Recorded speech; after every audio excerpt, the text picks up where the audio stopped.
तो question number 10 तक हम लोग कंप्लीट कर लिया 8.1 का। अब क्वेश्चन नंबर 11 करेंगे। देखो क्वेश्चन नंबर 11 क्या कहता है, बताइए कि निम्नलिखित कथन सत्य है या असत, कारण सहित अपने उत्तर की पुष्टि कीजिए। आपको 11 नंबर में कुछ कथन दिया गया है और आपको ये बताना है कि ये कथन सही है या गलत है, ये बताना है। तो चलते हैं फिर देखते हैं।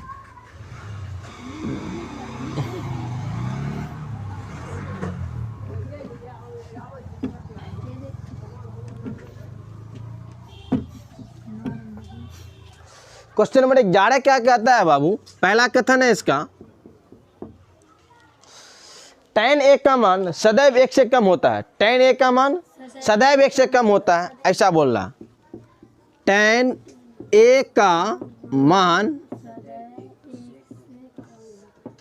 सदैव 1 से होता है। सदैव गलती लिखा हुआ है। सदैव का मतलब होता है हमेशा, लिखा हुआ सही है। सदैव का मतलब क्या होता है, हमेशा। मतलब आपसे ये बोल रहा tan a का मान हमेशा 1 से कम होता है। ये बात सही है या गलत है? ये बात गलत है। tan a का मान हमेशा 1 से कम होता है, ये बात सही है या गलत है? असत्य है, गलत है। अब समझाते हैं कैसे, कारण देता हूं। कारण में सुनो, ये त्रिभुज है, समकोण त्रिभुज है ए बी सी। मान लो ये P है, ये B है और ये क्या H है, यही है ना। तो tan का ये फॉर्मूला क्या होता है बाबू, P बट्टा B, P बट्टा B, P बट्टा B। tan के लिए tan थीटा लिख लो यहाँ पर, P बट्टा B। तो बाबू ये जो P का मान है, हो सकता है 4 हो, इसका मान हो सकता है 3 हो। क्या ऐसा हो सकता है? नहीं हो सकता। हम लोग ऐसा बनाए भी हैं, ये 4, ये 3 और ये 5, याद है, ऐसा किए हैं। अगर इस कंडीशन में आप देखेंगे तो P का मान कितना 4 है, B का मान कितना 3, तो 4 बट्टा 3 को भाग करेंगे तो 3 एक कम 3 पॉइंट, इसमें 1 बच गया ना, 3 3 9। देखो 1 से ज़्यादा हो गया ना, क्या 1 से कम रहा या सदैव 1 हुआ? नहीं, सदैव 1 से कम नहीं होता, कभी 1 भी हो सकता है, 1 से ज़्यादा भी हो सकता है, 1 से कम भी हो सकता है, 1 से कम भी हो सकता है, एकदम हो सकता है, बिल्कुल नहीं हो सकता। हमेशा नहीं होता है। 3 अगर यहाँ रहे और यहाँ 4 रहे तो अब देखो P का मान कितना है 3, अब B का मान कितना 4 था, 3 बट्टा 4, तो 3 बट्टा 4। अब यहाँ पे भाग दीजिएगा, आप 4 को 3 से भाग दीजिएगा तो भाग नहीं लगेगा, तो 0 आएगा ना, फिर 0 से कुछ बड़ा होगा, 1 से लेकिन छोटा ही होगा। तो हमेशा 1 से छोटा नहीं होता है, 1 से बड़ा भी होता है, 1 भी होता है और 1 से छोटा भी होता है। लेकिन ये बोला नहीं, हमेशा 1 से छोटा होता है, 1 से कम होता है, ये बात गलत बोल रहा है। क्या ये कथन गलत है? ठीक है, तो इस कथन में हम क्या लिखेंगे, कथन औसत है। कथन औसत है। कारण लिख दूं, क्योंकि P और B का मतलब क्या, लंब और आधार है ना। P और B कभी छोटा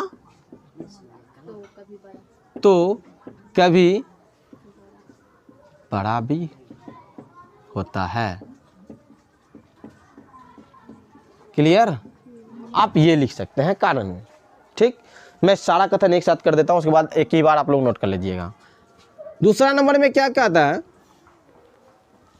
कोण A के किसी मान के लिए सेक A बराबर 12/5, सेक A बराबर 12/5। सेक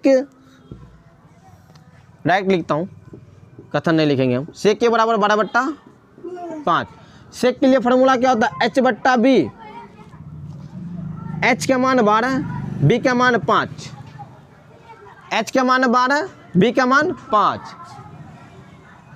तो H का मान B से बड़ा होता है, ये बात सही है ना। H का मान B से बड़ा होता है, ये बात सही है। देख रहे हो, ये B का मान कितना 5 है, H का मान कितना 13 है, ये बात सही है। इस क्योंकि H का मान रियल में हर भुजा से क्या होता है, बड़ा होता है। कथन क्या है, सत्य है। कथन कथन सत्य है क्योंकि h का मान हमेशा b से बड़ा होता है, हमेशा b से बड़ा होता है। और ये बात क्वेश्चन में ही पता चल रहा है। चलिए 3 नंबर कथन क्या कहता है, पहले ये दोनों नोट कर लो आप। क्वेश्चन नंबर 3 में कथन में क्या कहता है, कोस ए कोण ए के कोसेकेंड के लिए प्रयुक्त संक्षिप्त रूप है। मतलब ये बोल रहा है कि कोस ए जो है, कोस ए, ये कोस ए कोसेकेंट,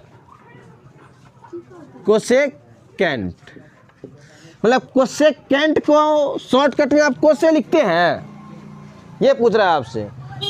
कोसेकेंट को आप कोस से शॉर्टकट में लिखते हैं? नहीं बाबू, ये कोसेकेंट को क्या लिखता है पता है? कोसेक लिखते हैं हम लोग। क्या लिखते हैं?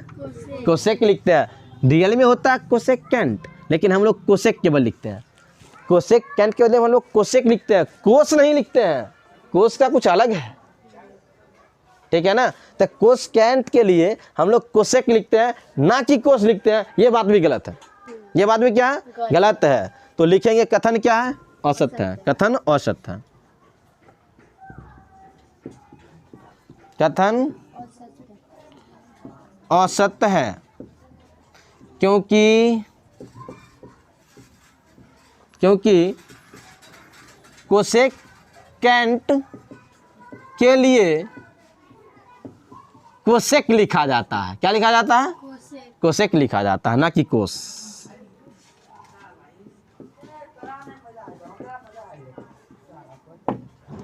समझ में आया?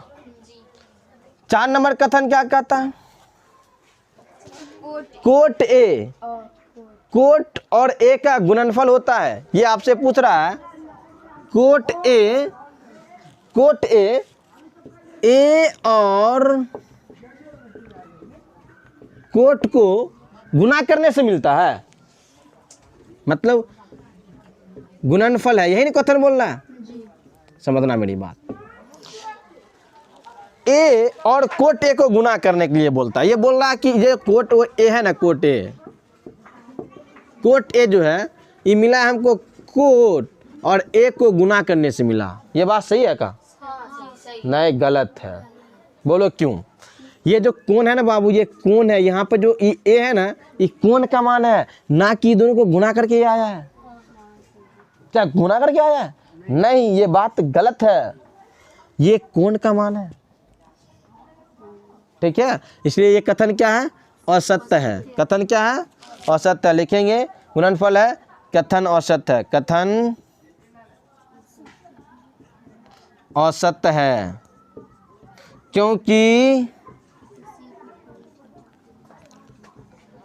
कोट ए में ए एंगल का मान है, कोण का मान है, कोण का मान है।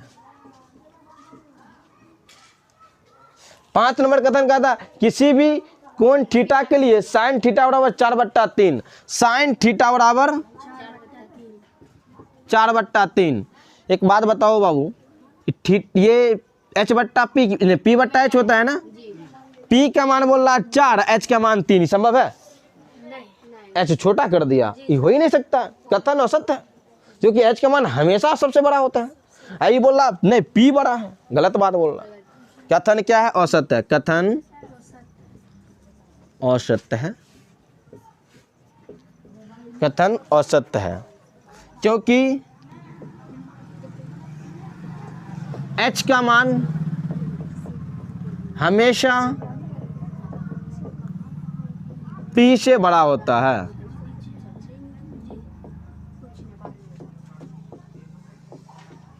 P से बड़ा होता है। चलिए नोट कर लीजिए आप सब लोग।